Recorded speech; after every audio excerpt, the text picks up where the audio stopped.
Dahil sa tuloy-tuloy na pagsisikap ng Laguna PNP laban sa mga taong nagtatago sa batas, naaresto ang tatlong most wanted person sa isinagawang manhunt operation sa Laguna. Patrolwoman Mary May Satorino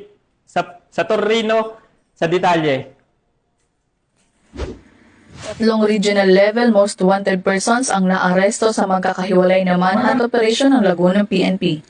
Sa bisa ng mga warrant of arrest, inaresto si alias Garapon sa San Pedro City dahil sa kasong rape na walang inirekomendang piyansa. Sumunod namang naaresto si alias Alvin sa Calamba City sa kasong statutory rape, habang si alias Rick nasangkot sa kasong paglabag sa Republic Act 9165 o Comprehensive Dangerous Drugs Act of 2002 ay nahuli sa Los Baños matapos ang isinagawang operasyon ng RMF-B4A at Los Baños PNP. Kasalukuyang nasa custody ng kanilang operating units ang mga naarestong akusado.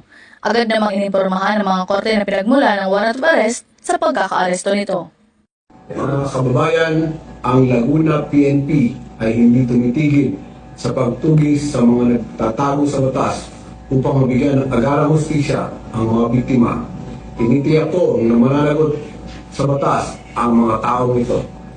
Mula rito sa Calabarzon, ako ang yung Police News Network Correspondent, Patrolwoman Mary May Sarturio.